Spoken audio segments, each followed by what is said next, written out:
Dalam hidup terkadang kita merasakan kesulitan dan kesenangan. Keduanya silih berganti ibarat roda yang sedang berputar. Bagi sebagian orang yang memiliki akal sehat, pasti menyeimbangkan keduanya dengan rasa bersyukur. Tapi bagi orang yang selalu merasa kekurangan, dia akan mengambil jalan pintas untuk menciptakan kesenangannya sendiri meski merugikan orang lain. Seperti kasus hari ini yang akan Mia kisahkan dari Cakung, Jakarta Timur.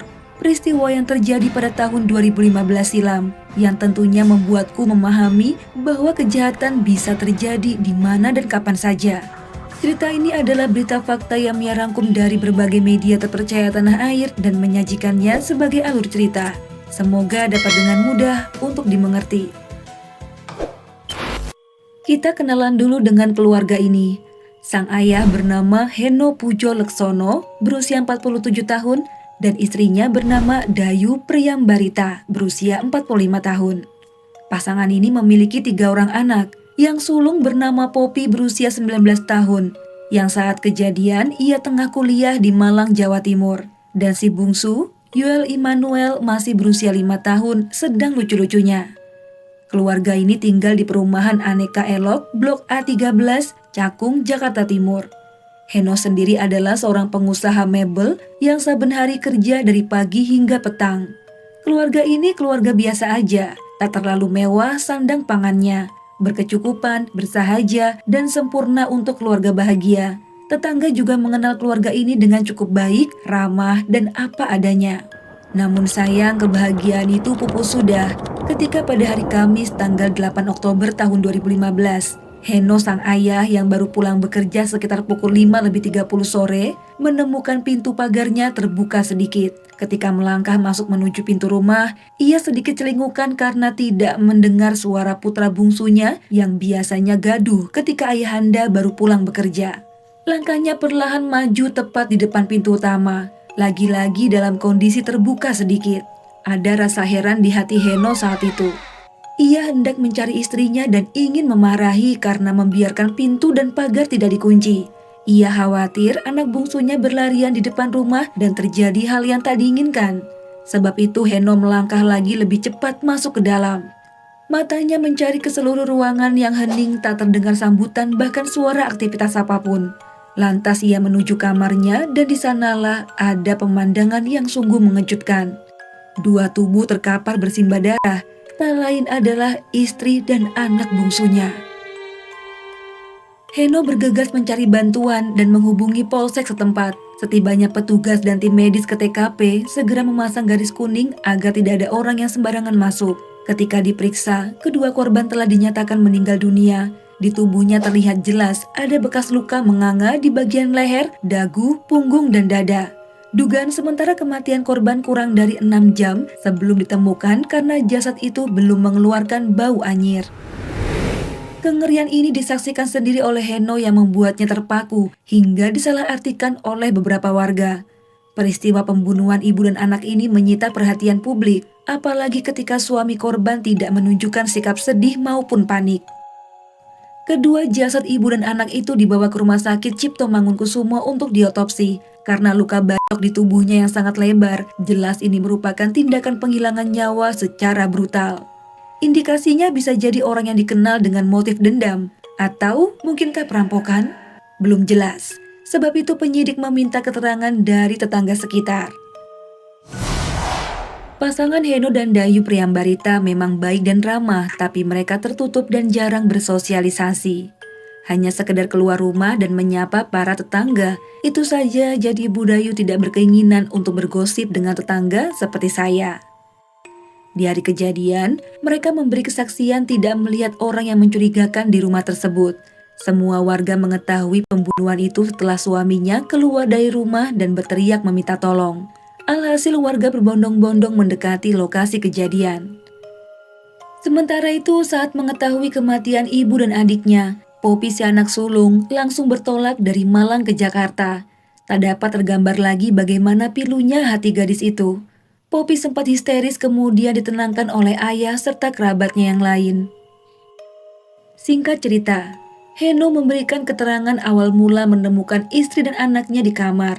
Ia berkata ponsel milik istrinya telah raib. Ketika penyidik bertanya apakah ada orang yang menaruh dendam, Heno dengan lantang menjawab tidak mencurigai siapapun. Di balik sikap tenangnya, Heno menangisi kepergian istri dan anak bungsunya di dalam hati. Ia cukup tegar karena harus bertahan demi kedua anaknya yang lain. Ia berharap penyidik dapat segera menemukan pelaku pembunuhnya.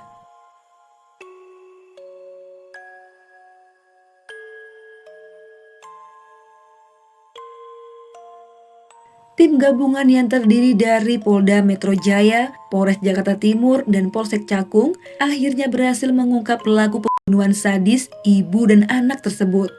Berdasarkan barang bukti yang ditemukan di TKP, seperti jejak kaki, sidik jari, CCTV, dan lain sebagainya. Itu mengarahkan petugas pada seorang pria bernama Heri Kurniawan.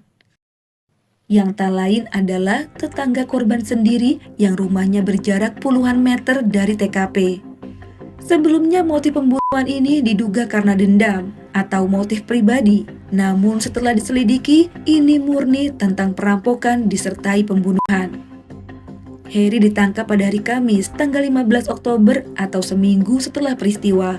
Ia ditangkap di Rawalumbu ketika sedang bersembunyi dari kejaran polisi. Ketika berhasil ditangkap, dengan wajah yang benjol, pria berkumis itu digiring ke Mabes Polri dengan pengawalan ketat. Rupanya pria itu adalah seorang residivis yang sering keluar masuk penjara terkait kasus narkoba. Berita penangkapan pelaku membuat Heno dan keluarganya menjadi lega sekaligus menghilangkan rumor sebelumnya. Heri mengaku ingin merampok rumah kosong, tentu bukan kosong melompong tanpa isi.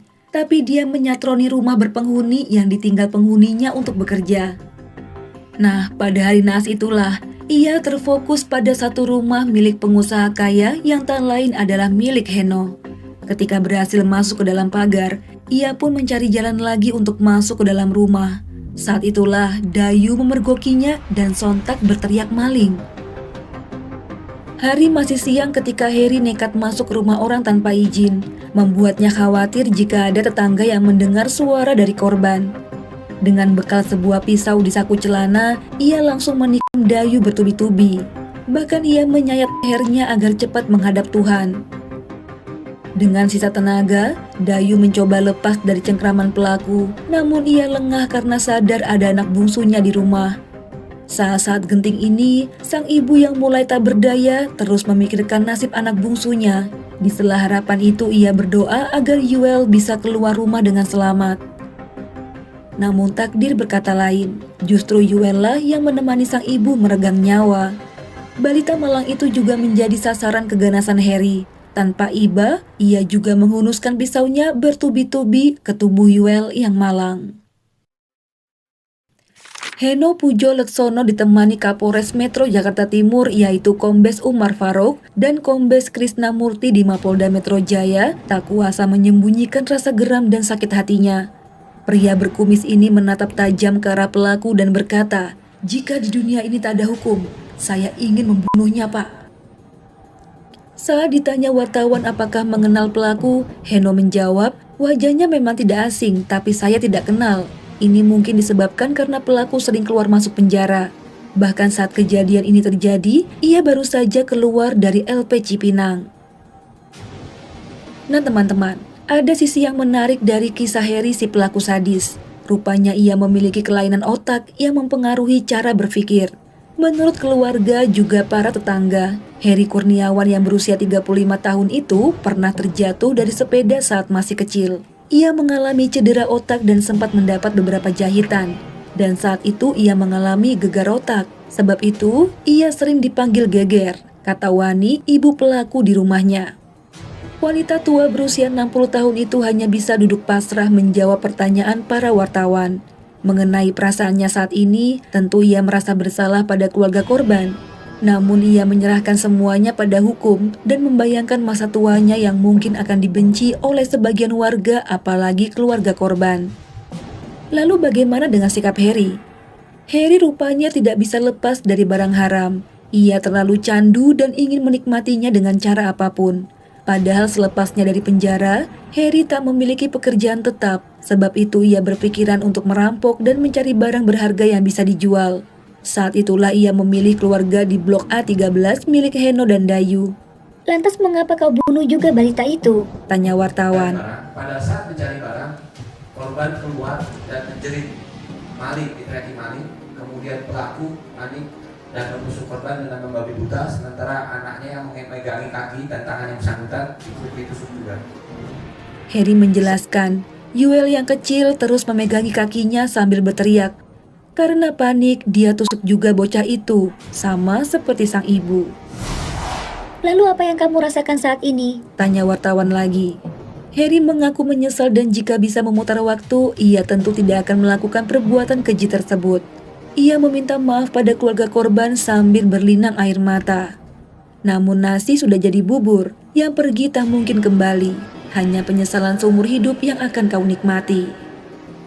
Rekonstruksi kejadian dilaksanakan pada tanggal 27 Oktober tahun 2015 di TKP rumah korban. Peragaan ini untuk menyamakan keterangan pelaku dengan yang sebenarnya terjadi di lapangan. Dan semuanya sama, tidak ada penambahan atau pengurangan. Heri dengan sadar membabi buta menyerang kedua korban. Setelah menyelesaikan misi, Heri sempat membersihkan pisau berlumuran noda merah dan juga membersihkan dirinya di kamar mandi. Kemudian mencari barang berharga yang bisa dibawa. Namun ia hanya menemukan sebuah ponsel milik nyonya rumah yang sedang di-charge. Setelah berputar-putar selama 15 menit, Heri menyerah dan sempat pulang ke rumah lalu menuju pangkalan truk di Petukangan untuk melarikan diri. Dari semua kronologi di atas, pelaku dikenakan pasal 338 terkait perampokan disertai pembunuhan. Rangkaian persidangan mengungkap betapa bahayanya pria itu bagi masyarakat. Ia gemar mengkonsumsi sabu, putau, dan sejenisnya. Sementara itu ia pun telah menjadi pembunuh berdarah dingin. Sebab itu persidangan lanjutan yang dilaksanakan pada bulan Juni tahun 2016, hakim menjatuhkan vonis hukuman penjara seumur hidup untuknya. Nah teman-teman, begitulah kurang lebih kronologi yang dapat Mia kisahkan secara singkat dan padat. Nasib ibu dan anak yang sedang menikmati tidur siang di dalam kamar, tiba-tiba kedatangan tamu tak diundang. Yang membuat hidup keduanya berakhir tragis dan meninggalkan duka yang teramat dalam untuk keluarga. Meskipun kejadian ini telah terjadi 9 tahun yang lalu, mari kita doakan agar keluarga korban diberi kekuatan serta ketabahan. Dari kisah ini mengajarkanku untuk lebih berhati-hati lagi dan pastikan untuk mengunci pintu rumahmu. Dan yang lebih utama adalah berdoa semoga Allah menjaga kita semua dari mara bahaya. Kalau gitu Mia pamit undur diri. Mohon maaf banget jika ada salah kata dalam pembuatan video. Selamat menunaikan ibadah puasa, perbanyak berbuat baik dan jaga lisan kita tentunya. Assalamualaikum warahmatullahi wabarakatuh. Bye.